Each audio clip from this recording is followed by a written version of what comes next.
Hello, everybody. I'm here at Tim Friedlander's place, and I was talking to Jordan Reynolds, who's in from Colorado, and George Whittam's here. They were having lunch, and you know, he was collaborating on something very exciting, and I want to just do a video and let's just get this done.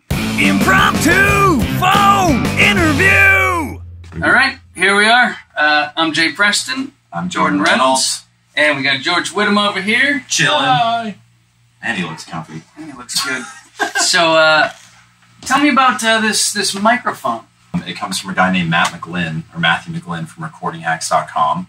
He created this database for microphones that didn't exist. It's where people go and look at all the geeky stuff that some of the sites like Sweetwater may not have. Yeah. But you can compare them all. And they have a great list. They have a great list of just mics that go on sale all the time. I'm always on there checking for the sales almost weekly. Yeah. So definitely check out Recording Hacks. He has some other mics, but he wanted one specifically for voiceover.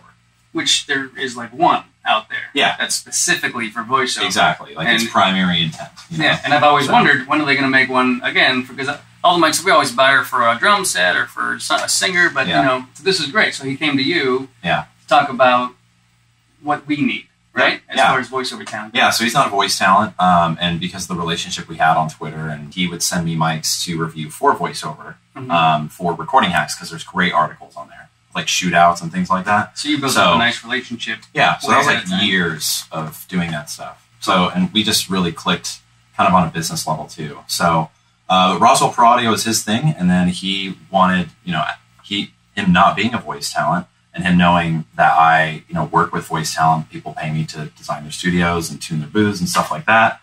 I got to pretty much choose the voicing of it, kind of pick the sound of it after many iterations of it. We're going to see it. Break it out. Let's see what it looks like. All right, so see what it looks like. It comes in this SKB waterproof case, which is awesome. Because a lot of mics kind of come in like this flimsy, like made out of MDF, but it looks like it's wood. Case. Yeah. So this is waterproof, airtight. Looks like it's a gun. George, when we had lunch, people were looking at him as he walks in. And he just like sits down alone, puts it on the table, and we're like, "Is he going to shoot this place up?" So this is it. It's kind of upside down from that angle, but it's all cut just for the microphone itself. It comes with a standard mic clip. This is the mic itself, large diaphragm condenser. We'll cover more details later, obviously.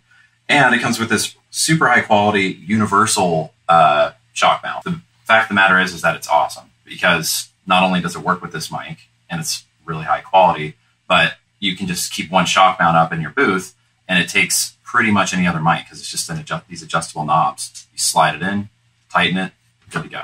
Is that part of your doing too, to get a universal one? Because I hate having to continually a new mic, a new shock mount every time I get a switch. Yeah, it's a process. Yeah. And for voice talent who have multiple mics, which is usually when you're buying mics at this price point, it's not ideal to have to just take down this whole kit, if you will. So this can kind of take care of all that for you. Yeah, I mean, because it's voiceover, and we're not, most mics are designed for engineers to be recording musicians on. We just want to make it as simple.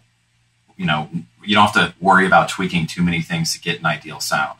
So that's why we spent a lot of time on the prototypes to get it to a certain voicing that can appease the masses, if you will, or appeal to the masses, so where it's not too bright, not too boomy, just kind of right in that middle range where it can work on as many voices as possible. It's an impossible feat, but we tried the best. Yeah, there's enough to worry about as it is.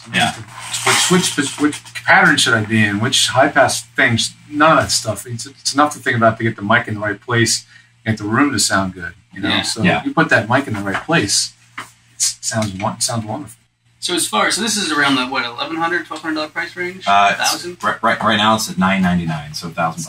$1,000, which is a great price range. And as far as mics in that price range go, how does this hold up to other mics?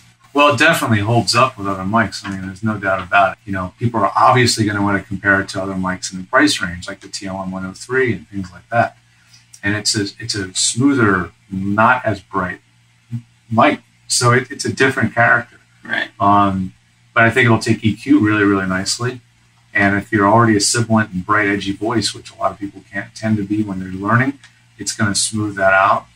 So it should be a pretty good universal voiceover mic. I mean, it's probably one of the best I've heard for that specific need. It's available Nailed it right now. Right here, this little link right there. I'm going to put it here or there, or maybe it's going to be right up there. Sound effects, everything. Yeah. Because the mic is already very high quality, you don't have to worry about that adding any additional noise. This is the quietest mic I've ever used, by the way. Like on my this number is irrelevant to all of the preamps, but for context, on my preamp, for all my other mics, and I have a lot, for VO, I'm usually putting 35 to 40 dB of gain for just this, level of a read. On this one, I'm averaging 28. Wow. And it's just like, and I'm still getting the level that I need. So that means you can plug it into a Scarlett 2i2, which only has 45 dB of gain or something. Oh, yeah. And it's still going to give you plenty of level. It's going to be a clean sound. Yeah. That's great. So, yeah, you don't need a high-end preamp. Yeah. And so I just recommend pairing it with just a clean, flat, and preamp. If you have extra preamps, great, but it's going to work just fine on an audio interface, built-in preamps, because they're all pretty darn good now. Awesome. Well, let's not talk about it anymore. Let's get talking Tim to and it. Me and you. Let's get in there and try out a script, and we'll see how it sounds in 3 different voices. Sweet. Let's do it. All right. Jump Burger. Buy a handcrafted burger at Fridays and get a free one to toss out to your social network. Come create a feeding frenzy today. Jump Burger. Buy a handcrafted burger at Fridays and get a free one to toss out to your social network. Come create a feeding frenzy today. Jump Burger. Buy a handcrafted burger at Fridays and get a free one to toss out to your social network. Come create a feeding frenzy today. Well, that was that. I hope you enjoyed everything, and I hope you're going to pick up this mic and see how it works. This is Jay signing out from Tim Freelander's Gardner Street Studios, and we'll get back in touch with you all soon. Impromptu phone interview!